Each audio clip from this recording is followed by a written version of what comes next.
todos. Intensificando a 11ª edição da Semana da Saúde, que traz esse ano o tema o autoconhecimento pelo olhar da saúde. Iremos hoje ter a palestra com o Caio Lima de Azevedo, com o tema Olhar no Futuro, Relação da Saúde Financeira e a Qualidade de Vida.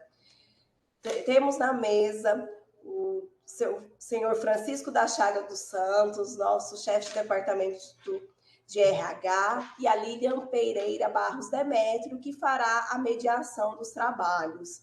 Sabemos todos que saúde financeira impacta na saúde em todos os seus aspectos, na saúde física, na saúde emocional, a partir do momento em que a falta de saúde financeira traz gatilhos para doenças e estresse.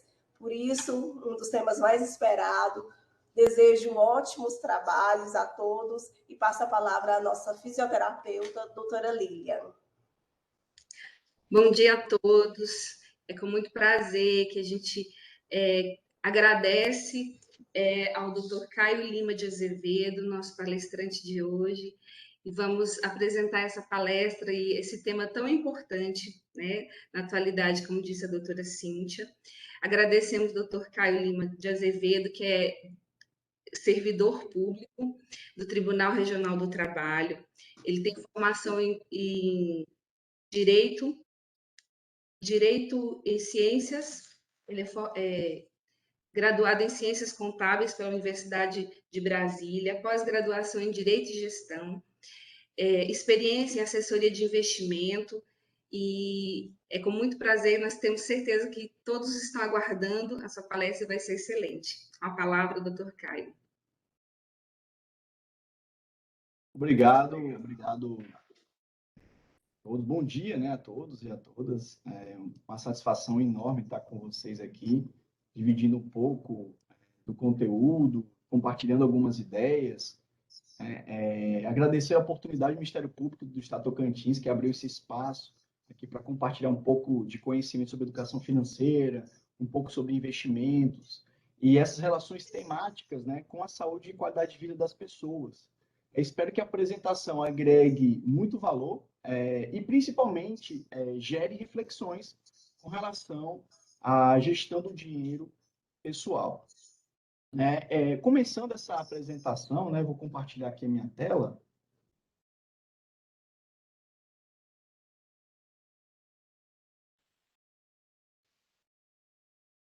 Acho que vocês estão vendo a tela, né? Então, acredito muito que conhecimento é liberdade. E conhecimento e educação financeira, então, a boa gestão das finanças pessoais transforma pessoas, no sentido de cultivar bons hábitos financeiros e, principalmente, ajudar na tomada de decisão financeira das pessoas, do que fazer com o nosso tão suado dinheiro, não é verdade? E a gente não pode se sentir culpado por não entender de finanças pessoais, já que a grande maioria das pessoas não teve acesso a esse tipo de conteúdo de educação financeira, não teve acesso nas escolas, nas faculdades, e até mesmo por transmissão de conhecimento da própria família, já que a própria família também não teve esse tipo de acesso. E muitas pessoas só irão descobrir a importância da educação financeira lá pelos 30, 40 anos, e talvez muitos nem descubram, né, durante a jornada da vida, né? Embora não seja culpa da gente não saber algo, né, é de responsabilidade nossa tentar buscar o conhecimento, né? Então, hoje, nós temos aí várias formas de aprender, né? A internet, hoje, ela pode ser uma poderosa ferramenta de busca de conhecimento e democratização do conhecimento, né? Tem muito conteúdo gratuito na internet, né? Basta a gente saber procurar e por onde procurar, né? E, principalmente, aí conteúdos, né, para entender como o dinheiro funciona, e principalmente para entender que a base da vida tranquila e independente também passa pela boa gestão dos nossos recursos, os recursos pessoais. E aí, sem maiores delongas, vamos começar a nossa apresentação. Então, eu vou contar um pouco da minha história. Acho que a gente, quando começa a identificar, a gente pode se identificar um pouco mais, né, conhecendo a vida das pessoas, né? Bem como a Liliane já adiantou, né? Me chamo Caio Azevedo, tenho 34 anos, sou contador de formação, sou colega também de serviço público, sou servidor público federal, sou analista judiciário do TRT 21 e sou investidor e principalmente sou uma pessoa inconformada com a situação financeira de muitos brasileiros que negligenciam o ato de poupar e não se preparam financeiramente para o futuro, por não ter acesso à educação financeira para mudar esse comportamento em relação ao dinheiro. Eu me considero uma pessoa autorresponsável, ou seja, acredito que sou plenamente responsável por minhas escolhas de hoje e o reflexo dessas minhas escolhas de hoje, o impacto delas no futuro. Acredito muito no poder da educação financeira para transformar vidas. Tive a oportunidade de inserir bons hábitos de educação financeira assim que ingressei no serviço público, né? E essa escolha de gastar ou poupar, né? E olhar com o impacto dessas minhas decisões no futuro, né? Sempre fui uma pessoa que evitei me endividar, evitei antecipar consumo, vivo um pouco abaixo das minhas possibilidades, e isso me proporciona uma vida mais tranquila, né? Acredito muito que ter educação financeira é você adquirir liberdade de escolhas, não só hoje, mas também no futuro. Acredito muito que riqueza é ter liberdade, né? Também acredito também que eu sou a melhor pessoa para gerir meu dinheiro, né? Não é o governo. E aqui, quando eu falar governo, por favor, não entendam governo ideologias, não entendam partidos políticos. Estou falando de uma maneira macro, uma maneira geral, né? Então, a melhor pessoa para gerir meus próprios recursos sou eu mesmo, né? Não é o governo, não é o gerente do banco, não é o assessor de investimento, não é o fundo de pensão. Então, aprender a gerir seus próprios recursos para ter uma vida mais tranquila, mais confortável, mais digna e principalmente mais independente, né? Não ficar refém de profissionais, de outras pessoas, de terceiros para gerir os seus próprios recursos. Mas isso demanda o quê? Adquirir conhecimento, né? Outra coisa também que eu destaco muito nessa minha jornada, nessa minha pouca jornada da vida, né? Tenho apenas 34 anos, né? Possuo objetivos financeiros, né? Eu acho que, assim como todos os ramos da nossa vida, todas as nossas áreas, né, da nossa vida, a gente precisa ter objetivo, precisa ter um propósito. Ora, por que eu estou economizando hoje para ter mais na frente? Lá na frente, no futuro, né? Então, a gente deve definir esses objetivos, deve ficar muito claro na nossa vida, né? Porque senão a gente abandona o nosso hábito já no início, né, nos primeiros anos. Então, a gente deve ter um propósito muito bem definido na nossa vida. A gente vai ver aqui, a gente deve estabelecer metas, um objetivo, com um tempo, né, com um valor para alcançar esses objetivos e que a gente possa realmente perseguir esses objetivos. E também gosto muito de colocar em prática o que eu aprendo, né? Como a gente está na Semana da Saúde, né? Não vale a pena você só ver vídeos e ler livros se você não praticar exercício físico, né? Então, é aquela questão, né? A prática, ela que realmente é provedora de resultados, né? Então, o resultado pode vir com a prática. E foi justamente com esse contexto que alguns colegas, eu e mais alguns colegas, resolvemos criar aqui um projeto de educação financeira, né, para ajudar pessoas a se transformarem financeiramente, a ter cultivar bons hábitos, ter uma melhor relação com o dinheiro, para ter mais qualidade de vida e proporcionar isso à sua família, seus entes queridos, né? Então, eu acredito muito nesse poder da educação financeira e o impacto disso na vida das pessoas. A gente tem, no final eu vou apresentar, mas a gente tem muito conteúdo divulgado na internet, temos um canal no YouTube, tem muito conteúdo gratuito que a gente disponibiliza. Toda semana a gente faz conteúdo, algum vídeo falando sobre a temática de educação financeira, de investimentos. Temos um site também em que todas as semanas a gente publica artigos sobre educação financeira, né? Então, assim, o conteúdo está disponível, né? Basta a gente priorizar isso um pouquinho de tempo, reservar um pouquinho de tempo para aprender um pouco mais sobre educação financeira. E contando um pouco mais da minha história, vamos aqui à nossa agenda, né? Nosso cronograma. Então, separei alguns tópicos, 1 hora é tempo insuficiente para falar de tudo que envolve educação financeira, investimentos. Eu separei alguns pontos para produzir a reflexão dentro da gente de como a gente pode, das ideias que forem colocadas aqui, né, o que a gente pode carregar para a nossa vida, o que faz sentido para a gente, tá? Então, eu começo com a contextualização, né, do porquê a gente tá, o brasileiro não poupa, o brasileiro ele não investe, não tem essa cultura de, nós não temos essa cultura, né, presente na nossa vida. Então, vou fazer um panorama geral e trago alguns dados aqui, inclusive para o contexto do serviço público, que eu acho que é bem a nossa temática, e vou falar alguns pontos de educação financeira, né, a importância de administrar o dinheiro, controle financeiro, planejamento, principalmente a diferença entre ativo e passivo, que eu acho que essa aqui foi a grande virada de chave, pelo menos para mim, quando eu tive conhecimento de saber diferenciar nas minhas decisões, quando eu estou diante de uma decisão financeira, o que é um ativo, o que é um passivo. Reserva de emergência, né, que eu acho que é a base de tudo. As pessoas, às vezes, são muito ansiosas para quererem saber onde vão colocar o dinheiro, vão investir, mas não se preparam nem para uma emergência. Né? Então, antes de você querer investir, é um processo. Tá? Você precisa passar por algumas etapas para chegar no investimento em si. Né? E aí, por fim, vou falar de como melhorar a saúde financeira para ganhar mais qualidade de vida. Né? Como é que a gente pode adquirir esses bons hábitos? Okay? Então, essa é a nossa agenda que eu reservei para a gente falar hoje.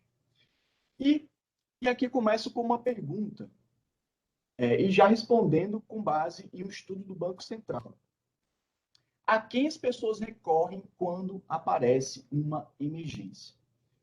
E aqui, respondendo essa pergunta, nessa pesquisa que o Banco Central fez, quando aparece alguma emergência na nossa vida, algum imprevisto financeiro, né, que tem algum desembolso financeiro, 42% das pessoas responderam que recorre a algum familiar ou algum amigo.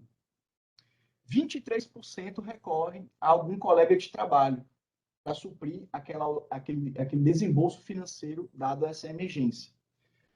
Apenas 14% recorre a algum tipo de poupança, algum tipo de pé de meia, investimento, né, para suprir essa emergência. 14% recorre a empréstimos, principalmente empréstimos bancários, ou seja, a pessoa, quando acontece um imprevisto, ela vai se endividar para cobrir aquele imprevisto. E 7% das pessoas vão ter que vender algum tipo de patrimônio, vender algum bem, para suprir uma necessidade emergencial que possa acontecer na nossa vida. Né? Então, nesse gráfico, percebemos a triste realidade de muitos brasileiros que não se planejam financeiramente e precisam recorrer a terceiros, fazendo dívidas ou vendendo seu próprio patrimônio para cobrir uma emergência financeira. E o que é emergência financeira? Né? Vou dar alguns exemplos gerais aqui. Né? Meu filho adoeceu e precisa ficar internado. Né? Bati no carro do meu vizinho. Meu salário diminuiu, precisarei adaptar o meu orçamento doméstico. Então, a gente, dessas perguntas, né, a gente extrai algumas lições aprendidas. E uma delas espere pelo inesperado. Uma hora ele vai acontecer. Construa uma poupança para imprevistos. Tenha reserva de emergência. Esse conteúdo de reserva de emergência nós vamos falar mais adiante aqui na apresentação. Enfrente a reserva de emergência, só para adiantar, ela é fundamental para que você enfrente os imprevistos com a maior tranquilidade. Né? Os imprevistos eles vão acontecer. A nossa vida não é uma linha reta. A nossa vida é cheia de obstáculos, né? De altos e baixos, de ciclos. Né? Então, a gente precisa estar preparado financeiramente para quando esses imprevistos acontecerem. Então, muitas pessoas acabam se endividando para cobrir as emergências que vão aparecer no caminho e você não pode viver com a corda no pescoço. Uma hora ela vai estourar. Então, logo, precisamos o quê? Ter um dinheiro guardado com o intuito de utilizar nessa necessidade, quando ela ocorrer. Né? E aqui eu trago mais uma pergunta, né? Uma pergunta não, uma indagação, né? Na verdade, essa é uma pesquisa do IBGE, eu também trago aqui para mostrar, sempre me baseando em dados de órgãos governamentais e oficiais. Apenas 1% da população vive com seus próprios recursos após os 60 anos. Então, apenas 1% da população, vou repetir, apenas 1% da população vive com seus próprios recursos após 60 anos. Ou seja, 25% das pessoas após 60 anos, e aqui os 60 anos foi mais utilizado como uma idade ali baseada em parâmetros, né, segundo a Previdência, né? Os 60 anos é uma idade emblemática, né? Porque as pessoas já começam a pensar em se aposentar quando chega aos 60, né? E 25% dessas pessoas, elas precisam continuar trabalhando, né, para suprir as suas necessidades, o seu padrão de vida, manter o seu padrão de vida. 28% dependem de caridade. 46% depende de parentes para manter o seu padrão de vida quando se chega a uma determinada idade, né? E apenas 1% das pessoas são independentes financeiramente. Então, as pessoas têm dificuldade em se projetar no futuro, que atrapalha muito na organização das finanças pessoais. O pensar no longo prazo. Nós, brasileiros, pensamos muito no curto prazo, nós somos muito imediatistas nos nossos pensamentos, né? Isso reflete muito nos nossos hábitos financeiros também. Então, a liberdade financeira não está ligada ao poder de comprar cada vez mais, mas sim o poder de escolher. Por isso, isso retrata muito que o sinônimo de riqueza que é liberdade de escolhas, é você poder ter liberdade para você escolher o seu caminho, o caminho que você acha mais adequado. Então, o seu eu presente seja capaz de pensar no seu eu do futuro, e isso certamente vai ser um problema a menos que você terá lá na frente, né? Por que eu estou pensando no futuro? Porque o futuro vai chegar, as pessoas vão viver, a probabilidade de você estar vivo aos 70, 80 anos é muito maior do que você não estar vivo, né? Então a probabilidade é muito maior, né? Porque muita gente pensa, porque eu vou gastar tudo que eu tenho porque não sei se eu vou estar vivo. Mas estatisticamente falando, é muito mais provável que você esteja vivo daqui a um certo tempo, né? Só que a gente não se prepara para quando esse momento chegar. E esse momento vai chegar. Então, essa triste estatística retrata a precariedade da situação financeira dos brasileiros diante da aposentadoria. E a maioria dos brasileiros não tem nenhuma aplicação financeira. Muitos vivem na corda bamba para pagar as contas, né? Se desdobram ali no final do mês, né, para pagar as contas, para fechar o mês, né? E uma pergunta, né, uma pergunta reflexiva aqui. Será que isso não tem impacto na qualidade de vida da gente, né? Viver uma maratona para pagar boleto é saudável? Então, é uma das perguntas, né, que eu trago aqui para a gente pensar internamente, né? Como é que a relação do dinheiro ela pode fazer com que a gente melhore a nossa qualidade de vida. Então, só 1% dos brasileiros conseguem se financiar depois da aposentadoria. Tem algum pé de meia guardado, né, para manter o quê? O padrão de vida, né?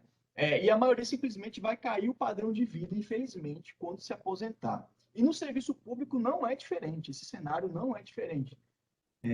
O Dr. Chagas está aqui, né, representando os recursos humanos, né? Não é isso, Chagas? Ele pode falar com propriedade, né? Mas eu trago algumas ideias aqui.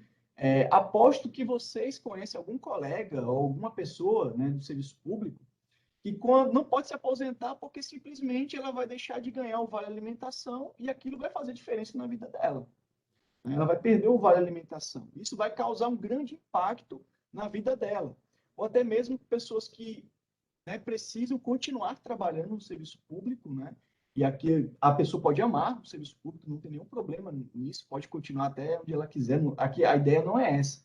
Mas muitas pessoas com idade já, né, de se aposentarem, de poder se aposentar, não se aposentam, não é porque amam o serviço público, mas sim porque tem o impacto financeiro na vida delas, né? Então, porque o padrão de vida vai cair drasticamente. Então, a pessoa, eu digo que a gente, às vezes, é muito escravo do trabalho e nem sabe, né? Conheço muitos colegas que, quando adquirem o tempo também para se aposentar, quando ligam lá para o RH, por favor, seu Chagas, faça a minha conta de quanto eu vou receber na minha aposentadoria e pedem para calcular isso, né? É triste, pessoal, porque é aí que ela se dá conta e ela não vai receber o mesmo que ela recebe na ativa, né? E aí ela tem que usar outros artifícios, ou continuar trabalhando, ou continua trabalhando em outro lugar fora do serviço público, né? Para continuar a manter o padrão de vida, né? Após a sua aposentadoria no serviço público. Né? E apesar de sermos servidores públicos, o que não podemos confiar 100% das nossas fichas no governo. Né? Não seria arriscado demais apostar todas as nossas fichas no governo? Né? O governo, a gente sabe que ele muda a regra com a bola do jogo rolando. Né? Será que não seria muito arriscado a gente... o profissional depende do serviço público, né? Nossa principal renda depende do serviço público. Tem um risco governamental já muito grande na nossa vida. E o nosso futuro também dependendo do governo, né? Então, veja só essa reflexão, né, que muitas vezes a gente não se dá conta. O nosso risco governamental como servidor público é muito alto. Será que não seria interessante diversificar o nosso risco, né, para outras fontes aí? Muita gente diz, investir é arriscado. Mas será que não é mais arriscado ainda apostar todas as nossas fichas no governo para nos aposentar? Né, para a gente ter uma aposentadoria digna? Então, essas são algumas reflexões que eu estou colocando na mesa para que a gente possa pensar internamente se realmente faz sentido aquilo que eu estou trazendo. Né? E agora eu vou falar mais um contexto específico do serviço público. Né?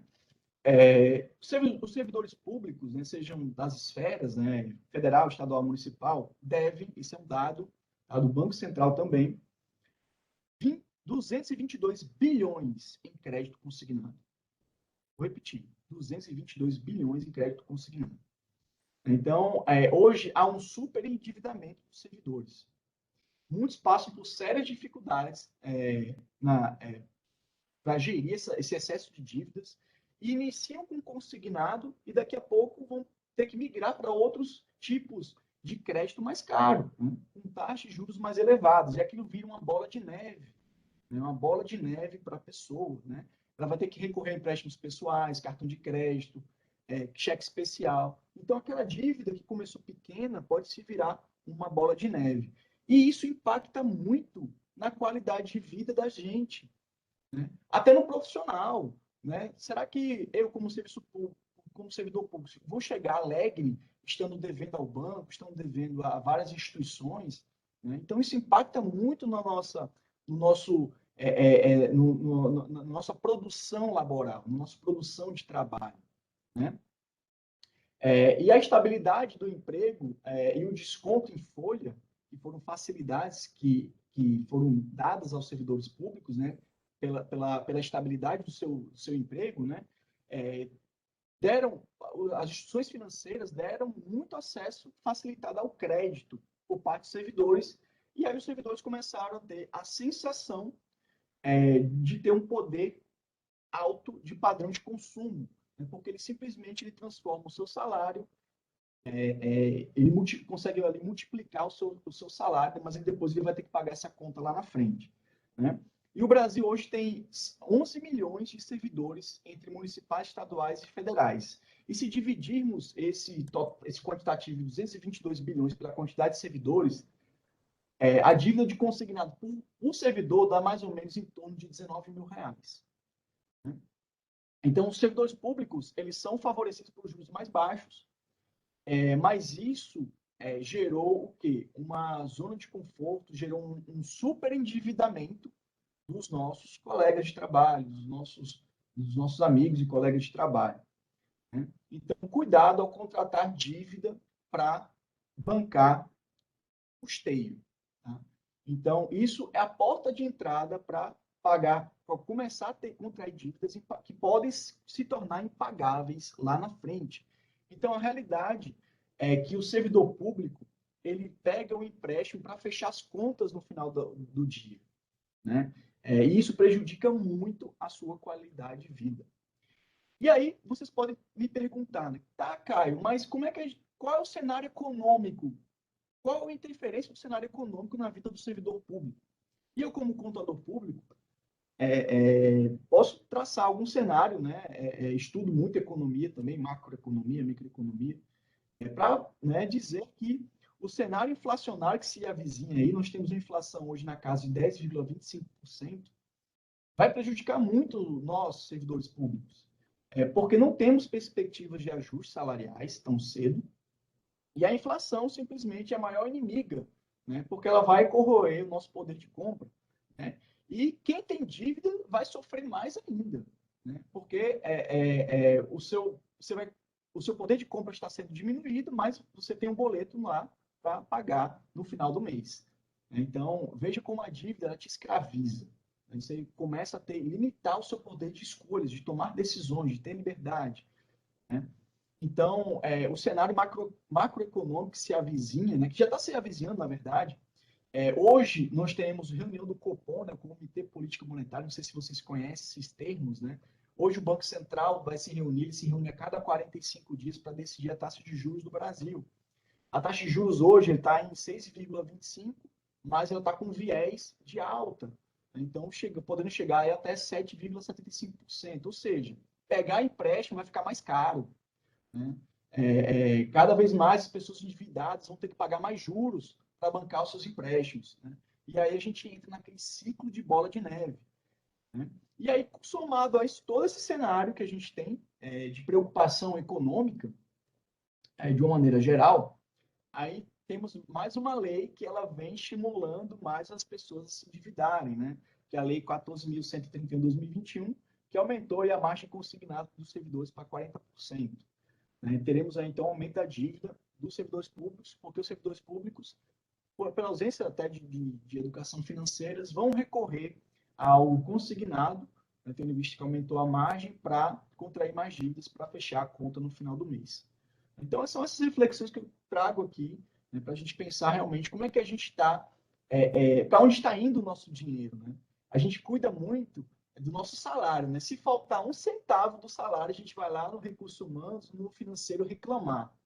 Mas a gente não controla para onde está indo o nosso dinheiro. Em que a gente está gastando, né? Quais são as nossas despesas? A gente não tem o hábito de controlar para onde está indo o nosso dinheiro. A gente controla muito bem as nossas receitas, né? As despesas nem tanto. E aí, faço mais uma pergunta, né? Dinheiro traz felicidade? É uma pergunta, né? Que a gente só passa, quando eu passo muita ideia, dinheiro, dinheiro, dinheiro, parece que eu sou uma pessoa que só pensa em dinheiro, né? Dinheiro, a vida não é só dinheiro, realmente não é. Por isso que eu trago uma parte mais humanizada aqui também para a nossa apresentação, para fazer essa ponte, né? Dinheiro traz felicidade? Então, essa é uma pergunta aí que é muito complexa de responder, né? E a pergunta é sim, mas com ressalvas. Né? Aquela velha história, né? O depende. Né? Não há como negar que uma renda maior ela provoca uma sensação de bem-estar emocional muito grande. Né? Você tem uma renda alta, né? O seu salário aumentando, você tem uma sensação de bem-estar muito bom. Né? E essa resposta também tem muito a ver com a satisfação das expectativas das pessoas, se está sendo cumprida ou não. Né? Então, a gente tem um propósito de vida, e se esse propósito a gente está atendendo ou não com a renda que a gente está extraindo. Também tem a ver muito com felicidade. Mas muitos estudos aí, estava lendo uma reportagem esse dia que chamou muita atenção nessa resposta, né? Foi atrás dessa pergunta, né? Na internet, né? Vi alguns vídeos, né? E achei essa pergunta, essa resposta muito bacana. Eu acho que me tocou muito, né? Que a felicidade depende de vários fatores, né? E a renda é apenas um deles. Mas também há aspectos culturais, aspectos de comportamento, e principalmente as pessoas dizem, né, que no final do dia, o que realmente impacta a nossa felicidade é ter saúde. É ter saúde. Não sei se vocês conhecem a história do Steve Jobs. Né? O Steve Jobs é o fundador da Apple, né? E na época era o homem mais rico do mundo. Ele lutava contra um câncer de pâncreas. Um câncer muito agressivo aqui, inclusive ele veio a falecer por conta dessa doença. E aí, vou ler um trecho aqui, de uma carta que ele deixou, um pequeno trecho, para a gente sintetizar muito essa ideia. Né? Na época, ele era o homem mais rico do mundo. Abre aspas. Percebo que todo o reconhecimento e riqueza que eu mergulhei tanto se desmoronou diante da morte iminente.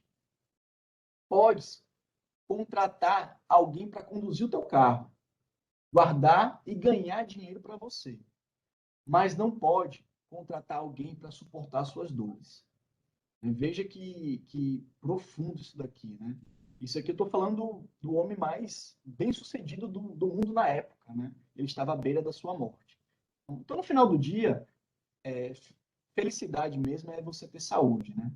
É você estar com a sua saúde em dia. Porque ninguém pode estar no seu lugar sofrendo o que você sofre.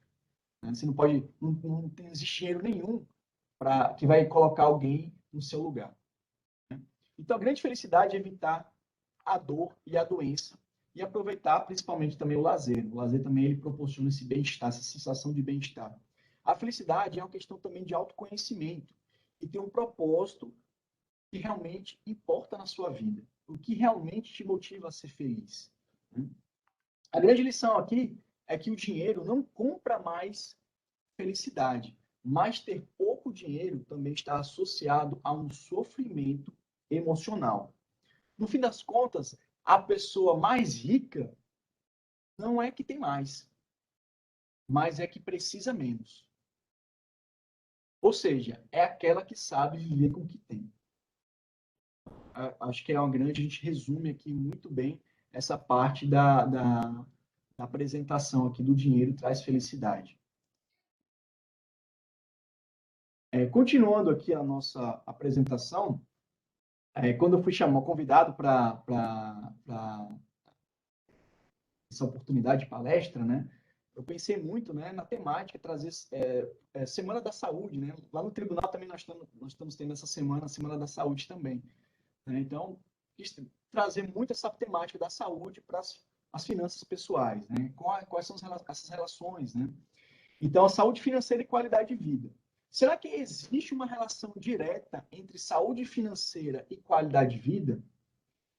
Ter uma boa saúde financeira proporciona qualidade de vida e traz mais saúde? Acredito que sim. Né?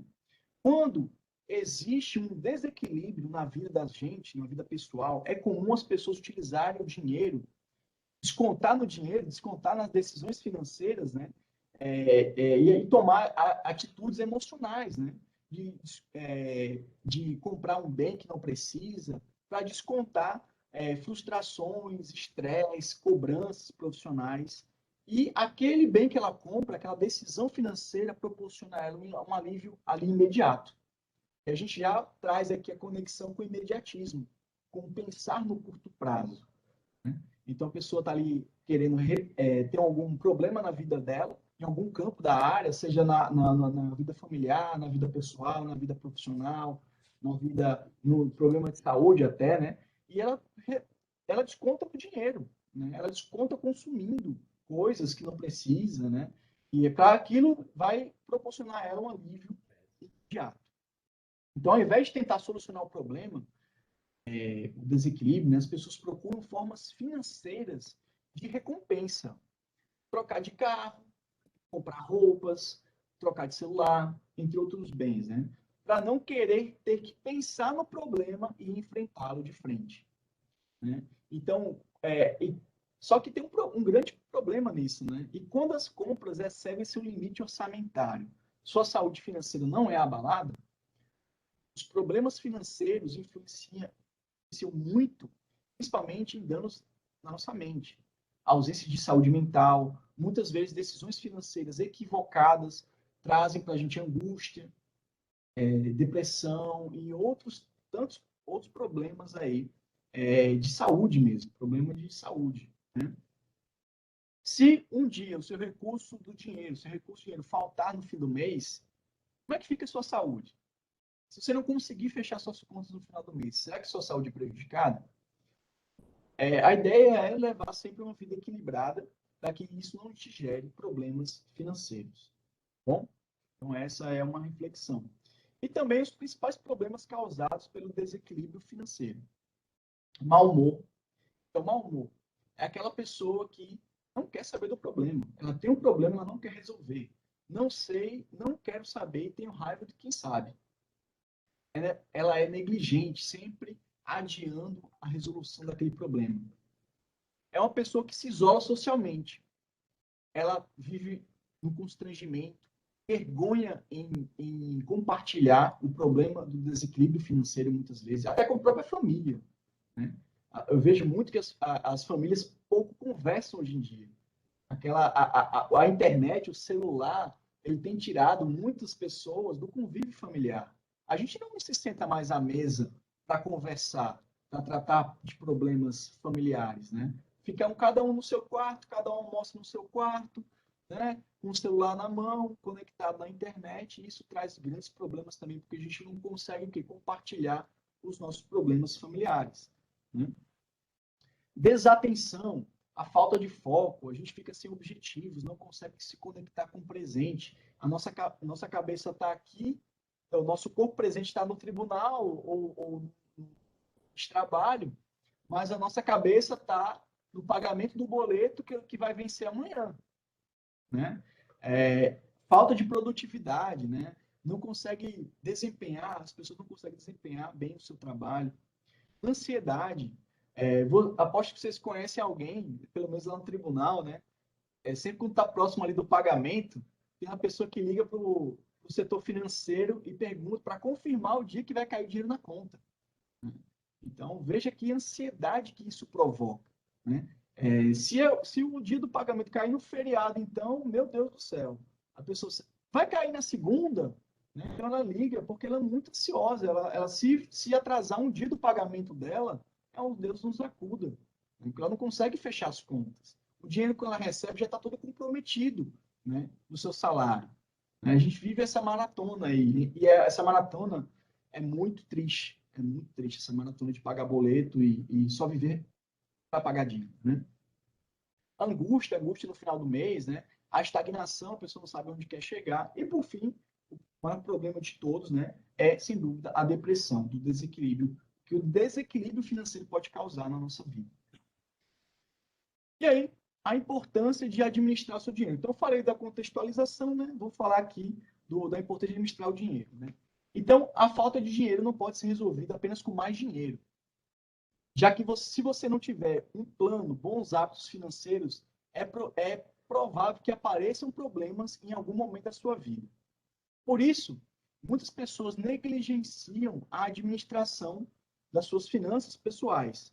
E isso é uma grande tormenta para muitos, se planejar financeiramente, controlar. As pessoas simplesmente não querem nem ver o cartão de crédito, pagam a fatura e nem olham os itens que consumiram, porque aquilo provoca uma sensação emocional muito ruim nela, quando ela vai pagar a conta. Quando ela vai passar o cartão, não, uma sensação de alívio imediato. Mas na hora de pagar a conta, ela tem medo de abrir a descrição dos itens da conta, porque ela não quer nem ver o que ela está consumindo, né? Então, enfrentar esse problema hoje é evitar um problema maior mais na frente. E o caminho pode ser encontrado por meio de um bom controle financeiro. Mas, Caio, como é que a gente pode gerenciar isso e minimizar esse problema caótico, né? Uma grande reflexão também que eu trago, né, foi de um livro que mudou muito a minha vida. É uma Bíblia, né? Aqui é uma Bíblia da educação financeira. Eu acho que é o livro mais lido e mais indicado, né, para essa área de educação financeira, que é, sem dúvida, O Pai Rico, Pai Pobre, do Robert Kiyosaki. E nesse livro, quando eu li essa parte da corrida dos ratos, e o que significa essa expressão, corrida dos ratos? Né? Corrida dos ratos é um termo, né? A gente associa, né, um rato, né, ao ser humano, que o ratinho não fica ali correndo na bola, né? E a sensação que ele está saindo do lugar, mas na verdade ele não está saindo, né? Ele só está tendo a sensação que está prosperando, mas ele não está saindo do canto, né? Então a gente faz essa mesma associação aqui às pessoas, né? Então o que é corrida dos ratos? É o termo usado para um exercício sem fim, autodestrutivo e inútil. Evoca a imagem de esforços inúteis de um rato de laboratório tentando escapar em uma roda. Então, aplicando essa dinâmica para o lado financeiro, adaptamos a seguinte mensagem. Muitos brasileiros estão nesse ciclo vicioso, não conseguem atingir objetivos financeiros e só se endividam cada vez mais. Simplesmente aqui as pessoas trabalham pelo dinheiro e o dinheiro não está em nenhum momento trabalhando a favor delas, né? Então a pessoa trabalha duro o mês todo, ganha dinheiro, recebe o dinheiro, gasta o dinheiro, tem que trabalhar mais para ganhar mais dinheiro, gasta tudo e no final das contas não tem dinheiro. E esse ciclo vicioso, ele se perpetua por anos e anos, né? Ou seja, o dinheiro é seu patrão e não seu servo. Você só trabalha pelo dinheiro. E o dinheiro em nenhum momento está trabalhando para você. Então, é justamente isso que uma boa educação financeira proporciona. Que você investir, poupar, economizar todos os meses e tomar decisões financeiras corretas, né? E isso você vai começar a ver que o dinheiro pode trabalhar ao seu favor.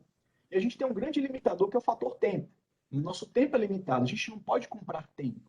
E se a gente o dia tem 24 horas, né? Então a gente não pode trabalhar 24 horas por dia. A gente tem que dormir, tem que descansar, tem que comer, né? Então a gente tem que encontrar outras fontes de renda que não dependam do nosso esforço laboral, né? E isso é o que os investimentos te proporcionam às pessoas, né? E aqui vou uma regrinha básica, né? De como a gente pode se organizar financeiramente, uma regra universal aqui, né? A regra dos 50-30-20, né?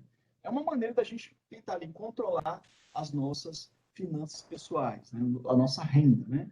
E aqui, quando a gente recebe o salário, isso é um hábito, tá? Quando eu recebo o salário, eu já pratico isso há muito tempo. Assim que eu recebo o salário, eu já destino ali uma porcentagem para poupar, para economizar. Então, eu vivo com o que sobra do meu salário.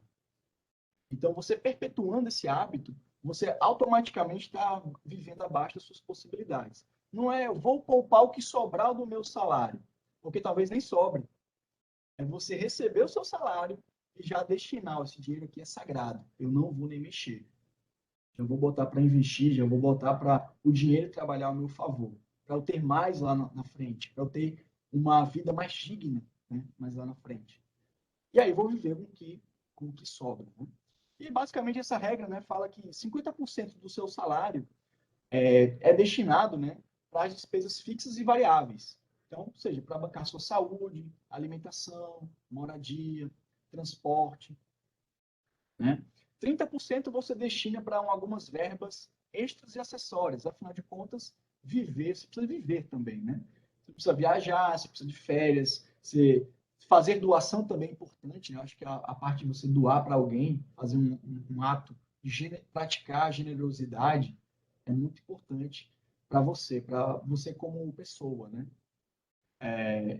E gastar com restaurantes, enfim, verbas extras. E separe aí 20% para poupar, para alcançar os seus objetivos financeiros que você traçou e para ter uma reserva de emergência para imprevistos e também para investir. Eu sei que para muitas pessoas pode ser muito difícil separar 20% da sua renda, né, no início para começar a investir. Mas comece com 5%. E depois vai aumentando, vai se organizando financeiramente e vai aumentando esse percentual até ali a chegar a 10, 20%, né? Ninguém precisa começar sentando na janela, né? A pessoa começa com pouco e vai aumentando, vai se organizando financeiramente. Às vezes a gente não é do mês para o outro que a gente vai resolver nossos problemas financeiros, né? Isso demanda tempo. Mas vai se organizando, vai chegando a um montante aí que você acha ideal. E aqui, esse foi só um exemplo. Aqui eu mostro outros exemplos aqui, como a gente pode se controlar financeiramente. E aí cada um escolhe o jeito melhor de fazer o seu controle de finanças pessoais. Um gosta de planilhas, outros gostam de aplicativos. O próprio aplicativo do banco já fornece ali um controle, né, das suas finanças pessoais. Outros preferem o velho papel e caneta. Não importa. O que importa é que você pegue o método que mais você goste, que mais você se identifique e aplique isso no seu dia a dia. O hábito, né, de você se controlar financeiramente é muito importante. Não negligencie o seu controle financeiro. E também não adianta só você se controlar financeiramente. Você precisa se planejar financeiramente, né? A pessoa tem que ter propósito. Como eu falei, Por que eu estou deixando de consumir hoje para ter mais amanhã? Né? Planejar financeiramente significa se organizar de modo a equilibrar sua renda e gastos para atingir seus objetivos no futuro, né? Para ter uma vida mais digna, mais tranquila, mais segura para você e para a sua família também. Então, você precisa estabelecer metas, né? E como é que eu estabeleço uma meta financeira? Primeiro, você vai refletir quais são os meus sonhos.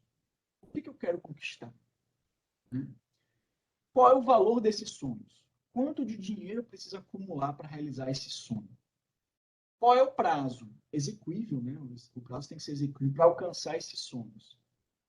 Então, é justamente isso, né? Você precisa ter uma meta na sua vida, você precisa ter um norte. Porque se você não tem um norte, você vai desistir no meio do caminho. Né? E aqui vamos com os exemplos de objetivos financeiros. Né? Eu quero conquistar a minha liberdade, e quanto mais específico for o objetivo, melhor.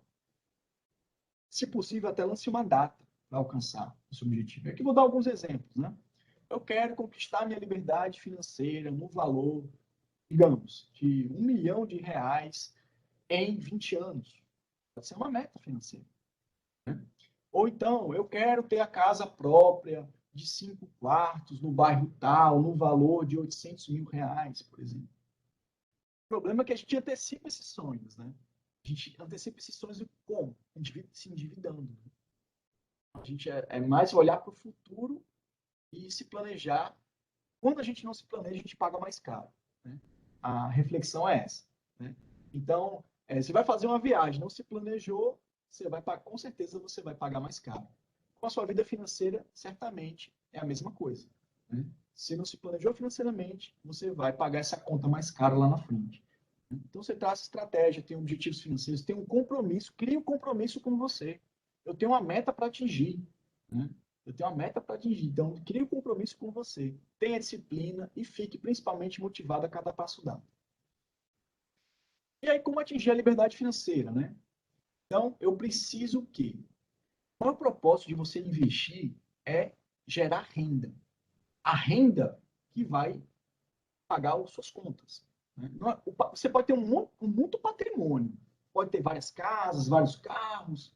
Ter muito patrimônio acumulado. Mas se esse patrimônio não está te gerando renda, você não está conseguindo pagar suas contas. Você não está conseguindo elevar um pouco o seu padrão de vida ou manter o seu padrão de vida. Então, investir é sobre gerar renda. Você precisa procurar investimentos que te gerem renda. E essa renda não dependa do seu tempo. Esse é o real segredo. É o que a gente chama de renda passiva. Né? Então, essa renda gerada pelos investimentos, sejam ele no mercado financeiro ou seja na economia real, deve ser capaz de bancar o seu padrão de vida quando você não puder mais trabalhar ou não quiser mais trabalhar por opção. É aí que a gente diz que você chegou na liberdade financeira. Né? Hoje nós estamos no auge da nossa força laboral. Mas será que sempre vai ser assim? Né? Será que sempre vão ter essa gana, essa vontade de trabalhar, né, pelo resto das nossas vidas? Né? Será que a gente só depende de uma renda ativa que depende do nosso esforço e presença? Verdade? Então, a gente precisa procurar outras fontes de renda que não dependam nem do nosso esforço e nem da nossa presença, porque assim a gente consegue multiplicar e ter outras fontes de renda. E aí, basicamente, é você acumular um valor patrimonial. Tá? Esse valor patrimonial precisa te gerar uma renda passiva. Né? Esse valor patrimonial você pode aplicar tanto no mercado financeiro, quanto no mercado de economia real, em empresas. Né? Eu sei que a gente, como servidor público, tem limitações, né, para ser sócio administrador de empresas. Né? A gente não pode. Né? Mas a gente pode sim ter imóveis, ter outras fontes de renda, mas que essas fontes de renda, que esse patrimônio gere renda para a gente. Né? E aí, quando a gente consegue equilibrar e a renda passiva do valor patrimonial, quer dizer, o patrimônio está gerando renda e essa renda passiva é capaz de bancar o seu custo de vida mensal, a gente diz que chegou à liberdade financeira. Quando a gente acumula um valor patrimonial, esse patrimônio gera renda E essa renda é capaz de bancar o nosso custo de vida. Né? Por isso que o mais importante, no final das contas, não é nem o valor patrimonial, é a renda oferida. Eu invisto no mercado financeiro, né, para ter cada vez mais renda para pagar minhas contas e assim eu conseguir ter uma renda maior e ter um padrão de vida mais tranquilo, né? Consiga manter o meu padrão de vida ao longo do tempo. Né? Então, por isso, eu acho que o maior propósito de investir é esse. E aqui, uma reflexão rápida, já que eu já estou avançando aqui tem 40 minutos aqui, 44 minutos, mas já temos 1 hora de apresentação, vou tentar acelerar um pouquinho, tá? Ativos e passivos, né? Então, muita gente não sabe a diferença entre ativo e passivo, né? E o que seria a definição correta quando a gente vai adquirir um bem? Né? Será que ele é um ativo ou ele é um passivo? O que seria um ativo? Um ativo é um bem que vai se valorizar ao longo do tempo e vai colocar dinheiro no seu bolso ao longo desse processo. Já um passivo é um bem que vai se depreciar ao longo do tempo e vai tirar dinheiro do seu bolso. Basicamente, é essa a definição aqui. E quando você adquire um bem, se ele é um ativo ou um passivo, depende muito da destinação que você vai dar a esse bem. Tá? Se o bem vai colocar dinheiro no seu bolso ou o dinheiro vai retirar dinheiro do seu bolso. E aqui eu vou dar alguns exemplos. Uma casa que você compra para alugar, né, ela está te fornecendo renda. Né? Ela está te fornecendo o quê? Está colocando dinheiro no seu bolso. Né? Então, ela é considerada o quê? Um ativo para você.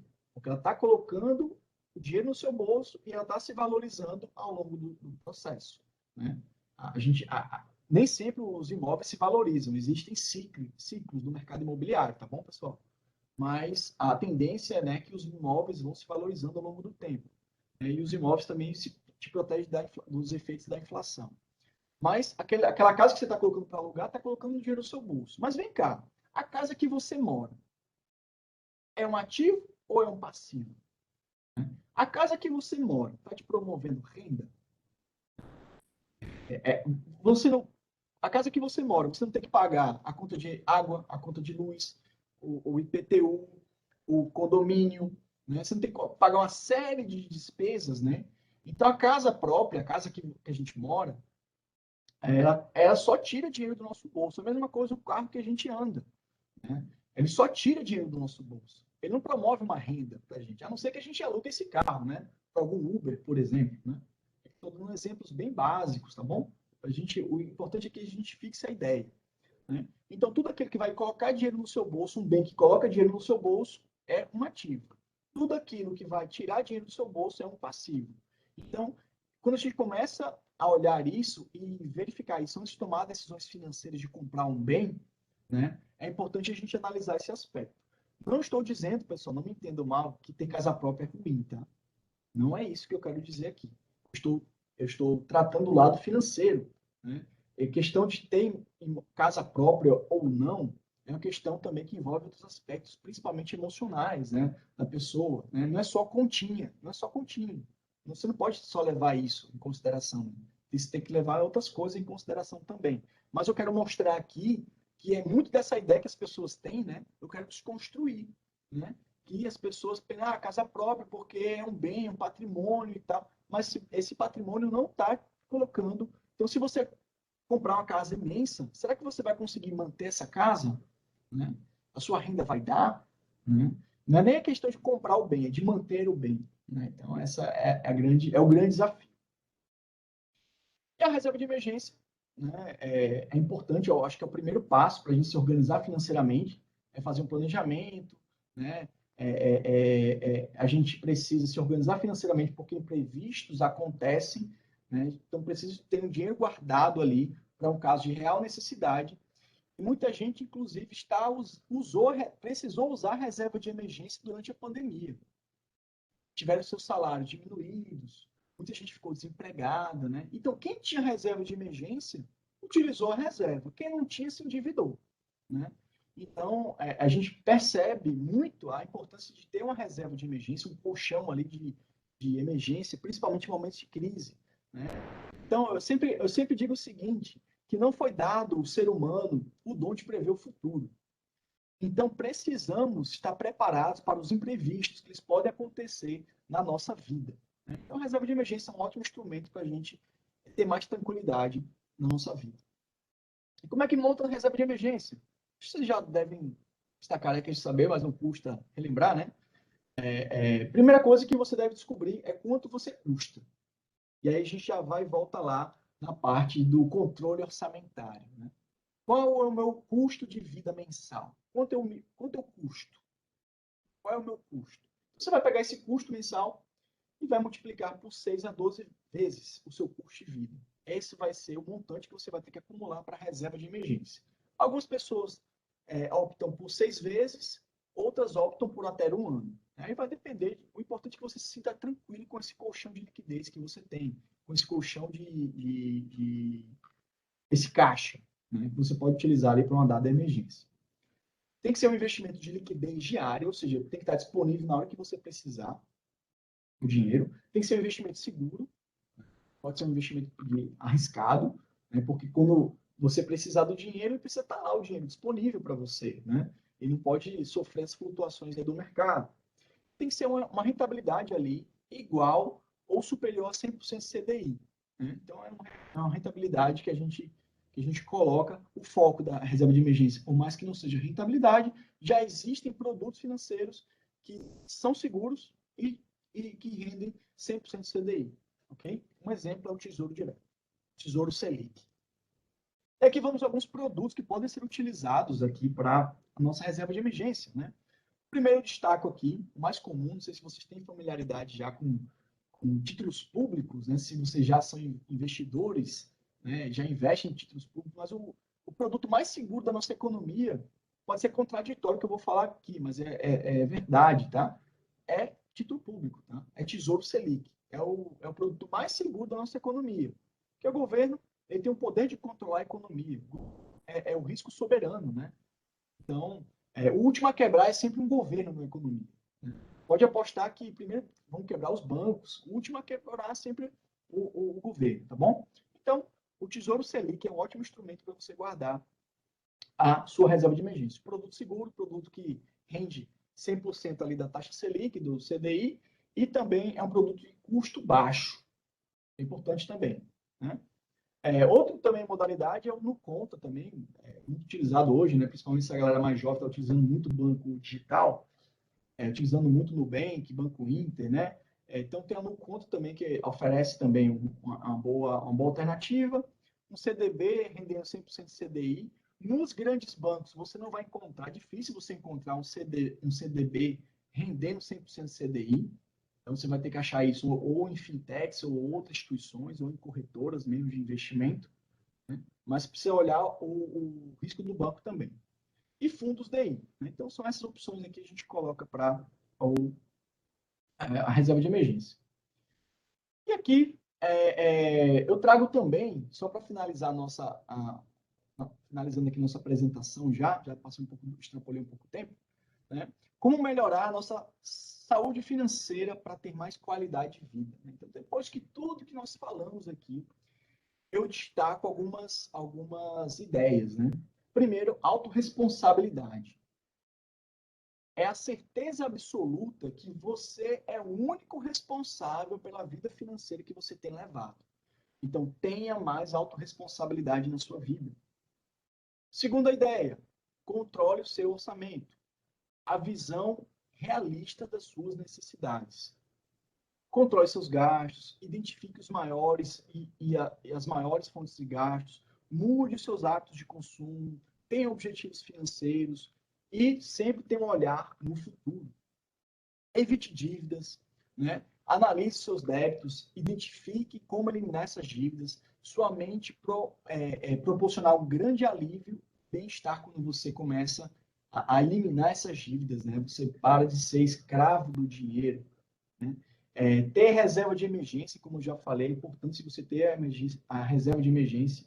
E, principalmente, eu coloco aqui, cultivar o hábito. né? A força do hábito que vai fazer você ter mais tranquilidade financeira. Não é investindo 1 mês ou 2 meses que vai fazer com que você mude o seu patamar financeiro. É ao longo de anos e anos praticando o hábito financeiro de poupar mensalmente que vai fazer você ter melhores condições no longo prazo. E quando eu falo longo prazo, não são 2 anos, não é 1 ano, são 5, 10, 15 anos, tá bom? Então, mas é o hábito, é a constância, a resiliência de você estar ali todos os meses poupando um pouquinho do salário para ter mais lá na frente, né? Então, investir é sobre gerar renda. Então, a renda que paga boleto. Procure uma renda passiva que não dependa do seu esforço laboral, que não dependa do seu tempo, né? Aquele que não depende do seu tempo para gerar dinheiro, certamente terá mais liberdade no futuro. Essa é uma mensagem aqui bem impactante, né? E as premissas para uma vida mais saudável, né? Quais são as premissas que me fazem crer para ter mais liberdade de escolhas no futuro? Eu vou destacar aqui algumas palavras. Não é o quanto você ganha, é o quanto você economiza. Não é o quanto você economiza, é o quanto você investe. Não é o quanto você investe, é o quão bem você investe. Não é o quão bem você investe, é por quanto tempo você investe. E não é apenas uma premissa dessa, são todas essas premissas. Ou seja, resumo da ópera. Não é o quanto você ganha. Você pode ganhar um salário muito bom, mas se você gastar todo o seu salário, não adiantou de nada.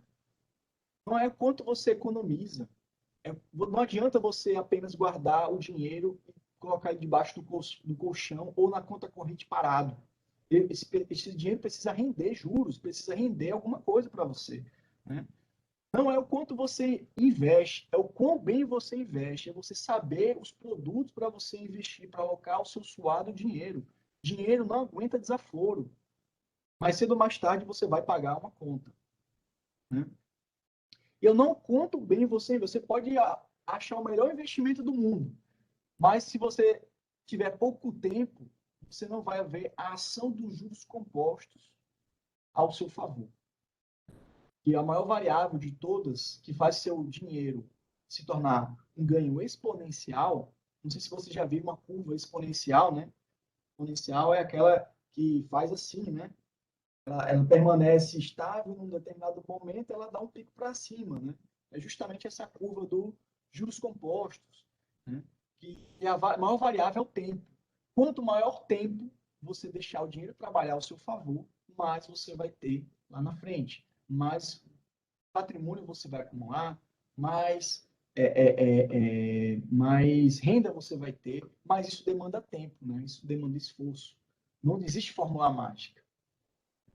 A maior riqueza hoje é focar no seu trabalho, né? É o trabalho que te fornece hoje a maior renda, né? Mas no futuro, são os investimentos que vão te proporcionar, podem te proporcionar maior qualidade de vida, uma maior renda, uma maior tranquilidade financeira.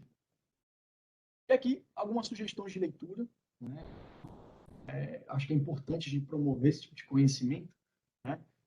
Então, vai aqui algumas obras que eu gostei muito da leitura, que agregou muito valor na minha vida. Tá? Então, a Bíblia aqui do Pai Rico, Pai Pobre, que eu acho que é o primeiro livro que todo mundo deveria ler. Esse livro deveria ser obrigatório nas escolas, né? Hoje já tem ideia, né?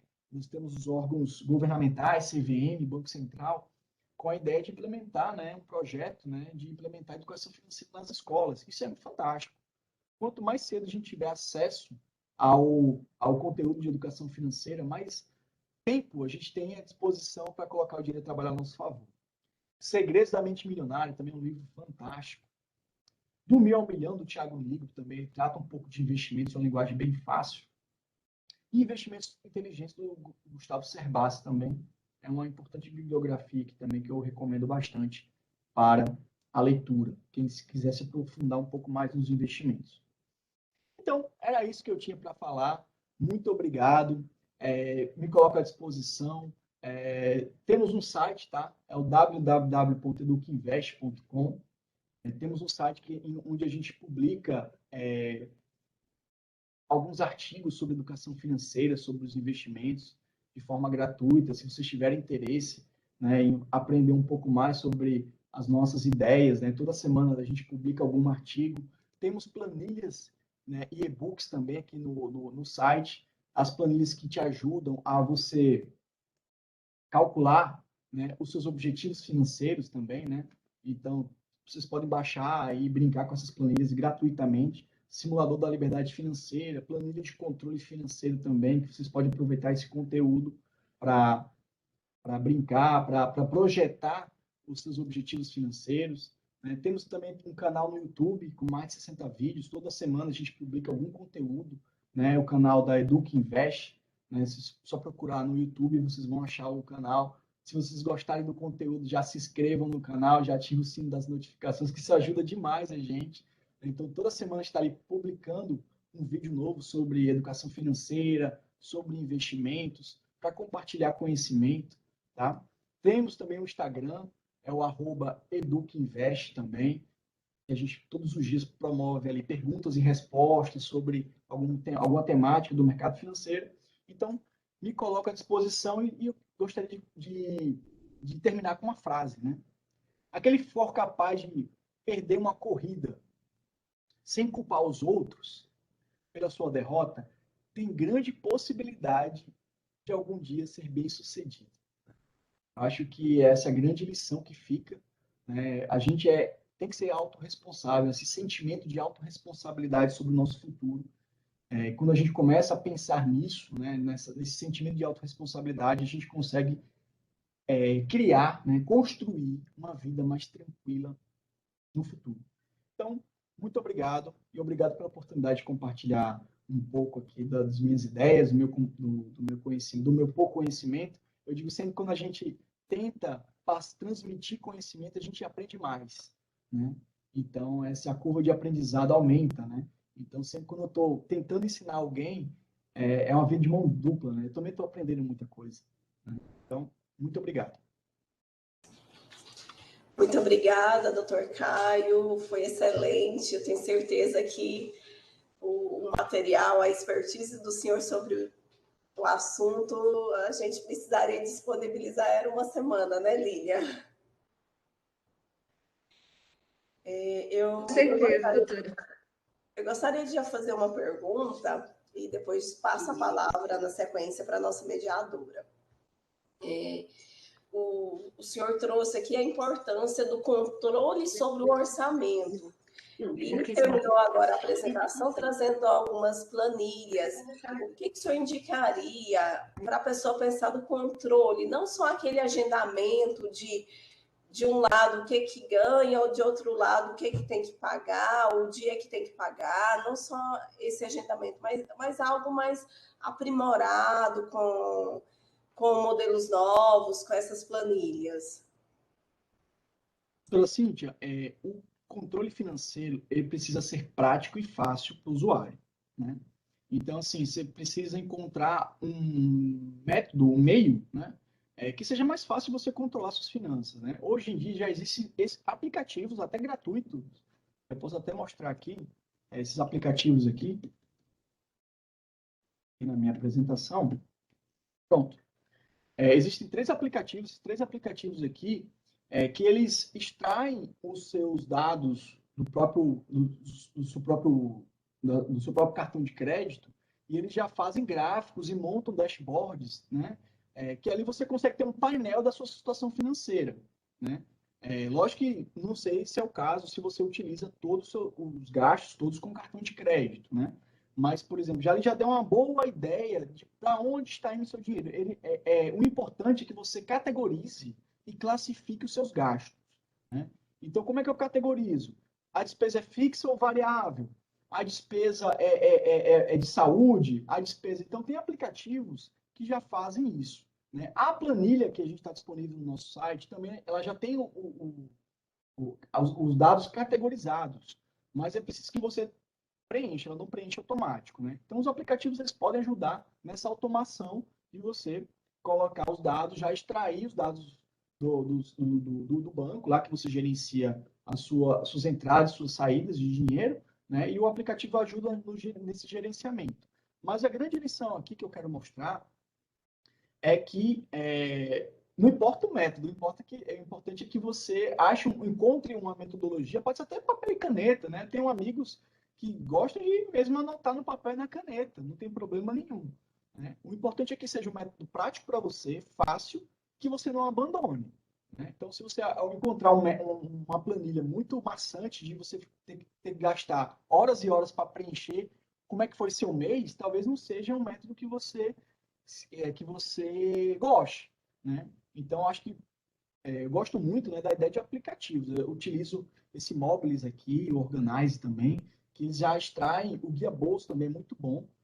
Se eu não me engano, o Banco do Brasil tem um aplicativo ótimo também. Quem é cliente do Banco do Brasil, eu não sou mais, eu era cliente do Banco do Brasil há muito tempo, não sou mais, mas o Banco do Brasil tem um aplicativo ótimo que ele também já dá esse painel aí de controle de gastos, muito ligado conectado às informações do cartão de crédito, né? Mas, enfim, é uma questão de hábito, né? Você, praticando esse hábito no primeiro mês, você vai ter a clareza dos seus gastos. Depois ali de um ano fazendo isso, você já vai saber mais ou menos qual é o percentual para onde está indo o seu dinheiro. Você já vai ter essa percepção, né, de onde está indo o seu dinheiro, né? Então, basicamente, a gente criar o hábito e depois você não precisa ficar também todo mês ali nessa planilha para alimentar isso, para saber, né? Você controla ali de forma mais macro, né, as suas finanças, né? Não sei se eu consegui responder a tua pergunta.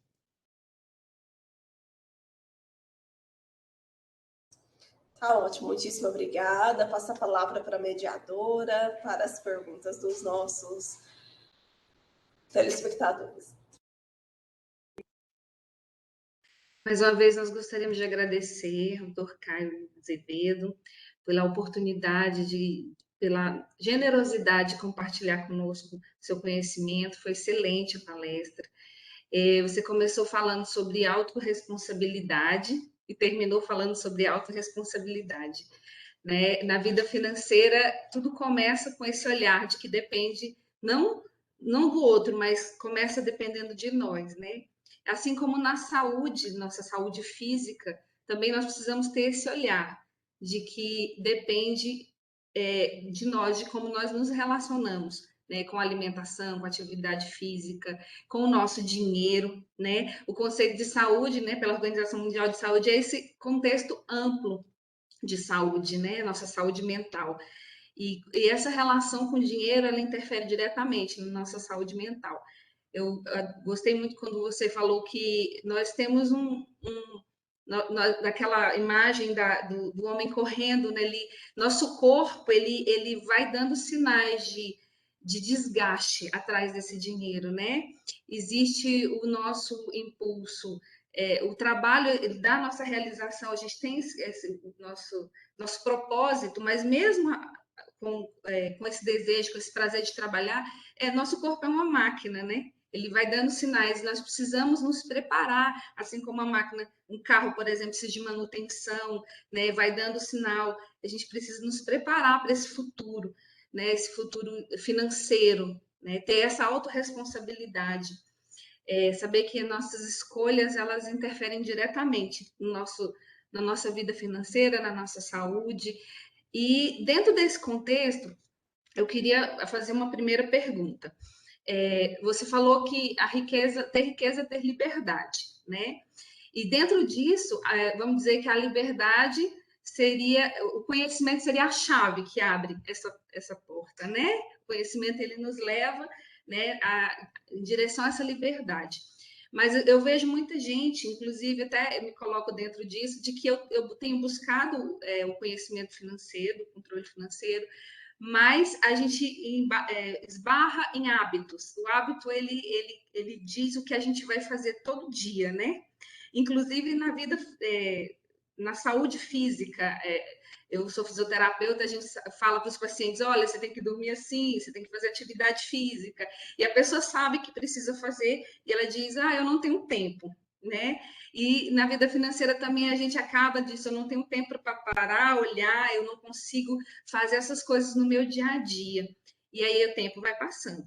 Então, para aquelas pessoas que já estão buscando esse conhecimento, que estão tendo contato com isso agora, e estão endividadas, estão já com os consignados aí, que tem muito a ver com a nossa relação com o dinheiro, né? O dizer não para si, naquele momento, pensando no futuro, numa meta, né? Como ela deve começar? Você que dá consultoria, né, para pessoas, você vê como que o comportamento, né, a rotina, o comportamento, o hábito interfere no cumprimento dessas metas. O que você diria para essas pessoas que estão começando hoje?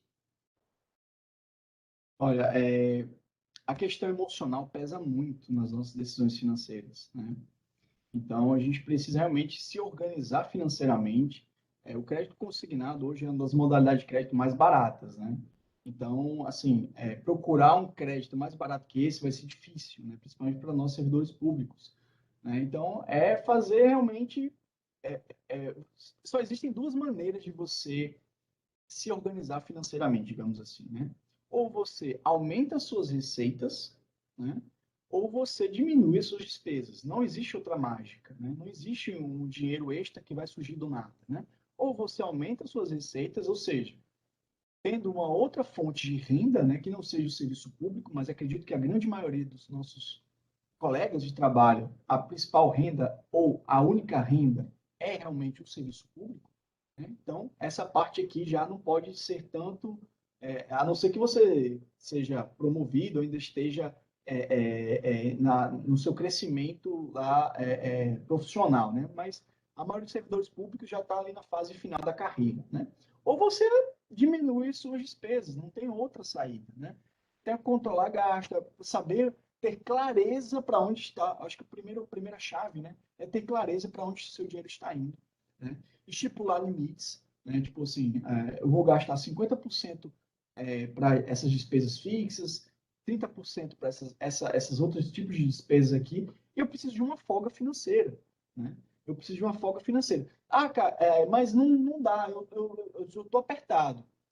Vai no banco e tenta renegociar, faz portabilidade de dívida. Hoje a gente tem esse mecanismo, né, de fazer a portabilidade de empréstimos, né, de uma instituição financeira para outra, que porventura cobre uma taxa de juros mais barata, né? O Open Bank ele vai também facilitar muito essa transição de, de, de uma instituição financeira para outra, porque muita gente a gente está acomodado num banco, né, pagando uma taxa de juros, sendo que a gente não muda para outra instituição financeira porque a gente tem preguiça ou porque a gente vai começar do zero naquela instituição financeira, não tem o nível de relacionamento que a gente tem com outra instituição. Com o Open Bank isso vai mudar um pouco. A concorrência ela vem para melhorar a vida do cliente, né? Mas só respondendo a sua pergunta, não tem mágica. Basicamente, é você readequar o seu padrão de vida ao seu salário, à sua renda.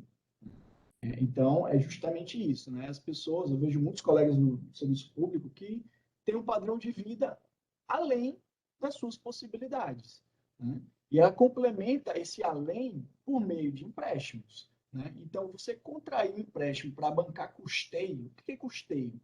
São despesas mensais, né? Uma hora você vai ter que pagar essa dívida, né?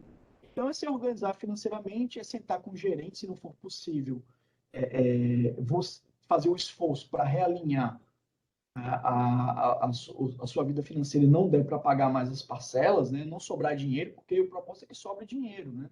No seu orçamento. Você renegociar a dívida, antecipar o pagamento das parcelas para se livrar desse karma, né?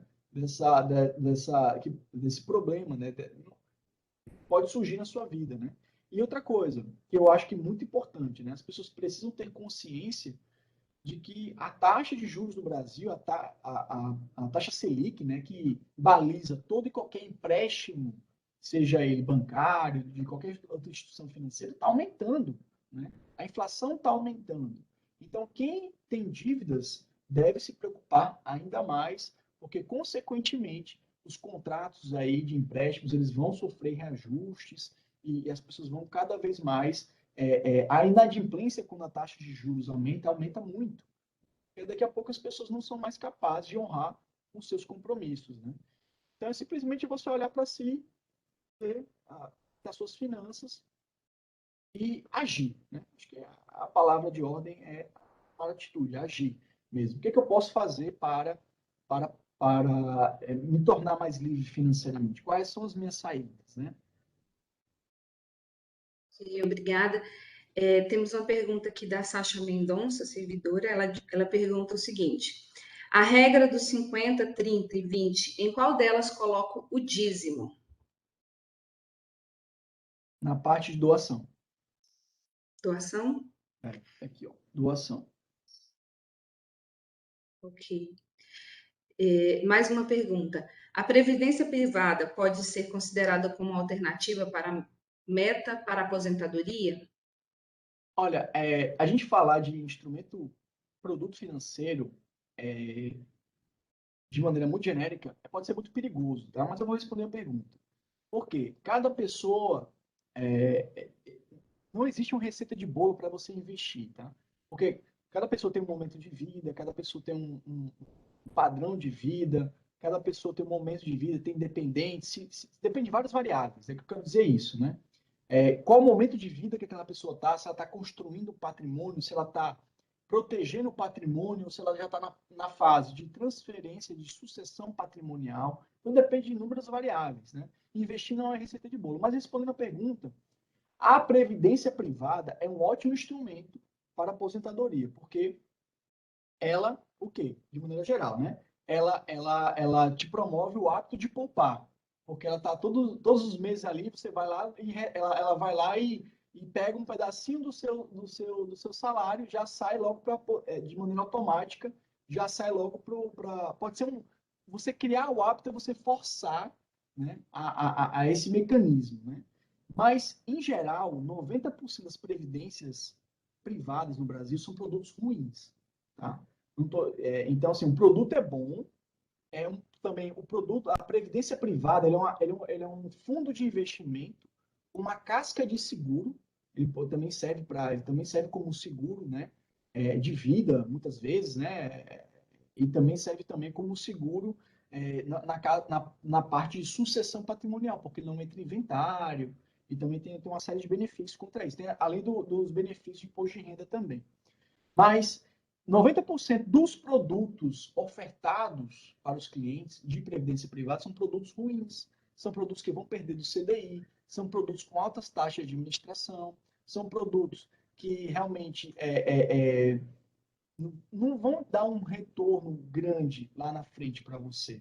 Né? Então, você precisa analisar o produto. O produto. Qual é aquele fundo de investimento que está por trás da minha previdência privada? O nome previdência privada parece que é um produto único para você conseguir aposentadoria, o que não é verdade. Por exemplo, eu tenho um plano de previdência privada, mas eu hoje deixei de fazer aportes mensais e minha previdência, minha aposentadoria, digamos assim, está em outros instrumentos financeiros. Né? Está em outros produtos financeiros, digamos assim. Né? Temos mais uma pergunta da Sasha. Todos os valores destinados a metas e reserva de emergência devem sair dos 20%? Repita a pergunta, por gentileza. Naquela regra do 50, 30, 20, ela pergunta: todos os valores destinados a metas e reserva de emergência devem sair dos 20%? Sim, sim. É justamente isso. O que você pode fazer? Vou pegar 20% da minha renda, né, que eu considero ideal. 20% eu acho que é um número bacana, né? Eu sei que nem todo mundo tem a capacidade de chegar em 20%, né, mas é um número que eu acho legal. Então, os 20% eles são exatamente o pensamento da colega. Utilizar para suprir seus objetivos e formar a reserva de emergência. Só que a reserva de emergência deve vir antes. O seu primeiro objetivo financeiro é formar a reserva de emergência. Formou a reserva, depois você vai pensar em objetivos de curto, de médio e de longo prazo, que também estão dentro dos 20%.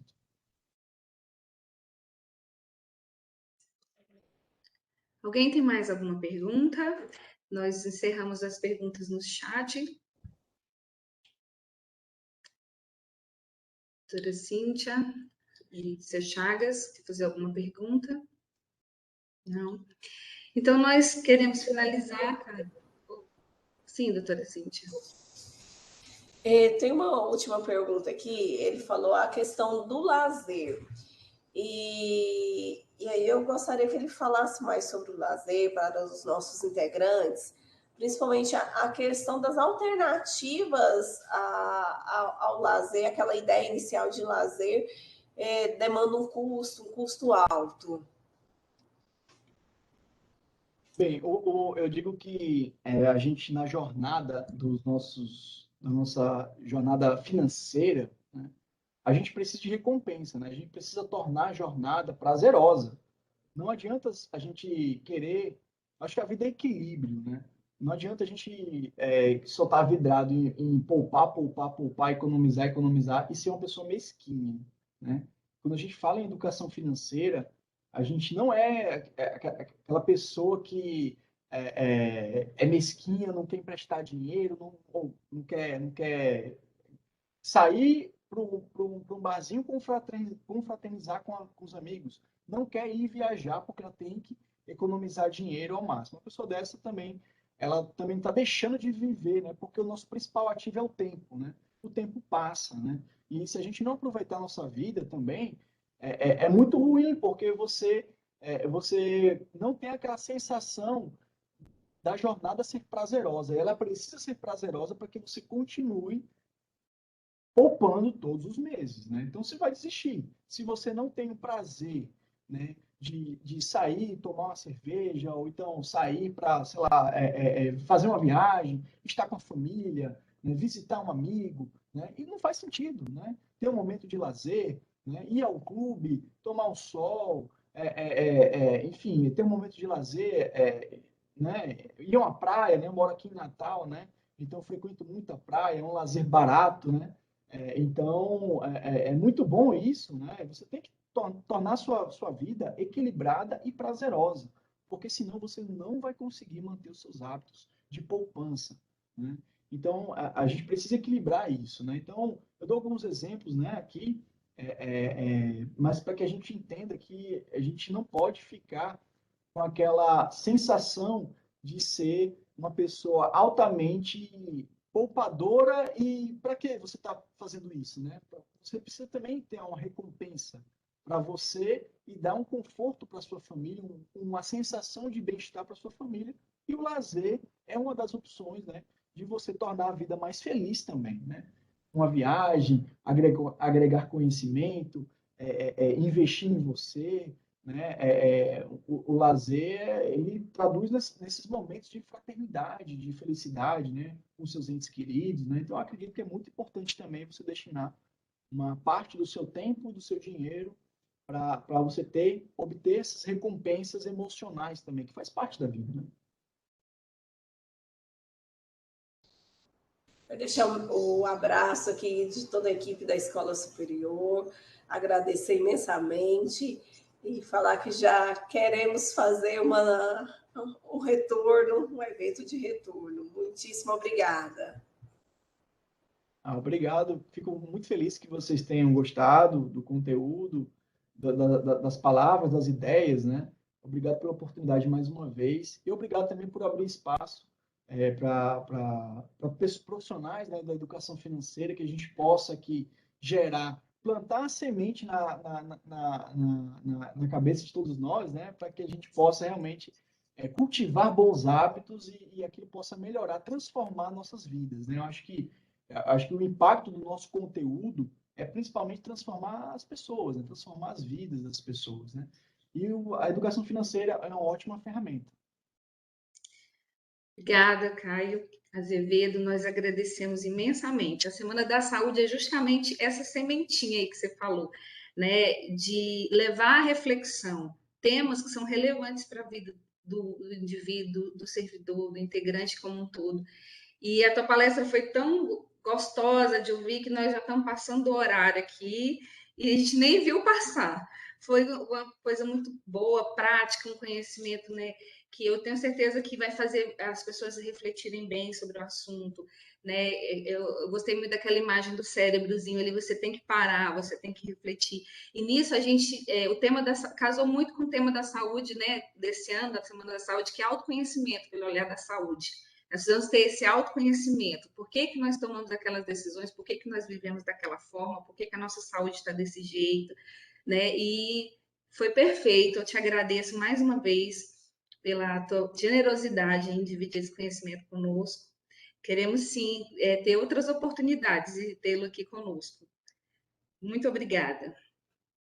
Muito obrigado e um ótimo dia para todos. Um ótimo dia. Tchau, tchau. Chagas.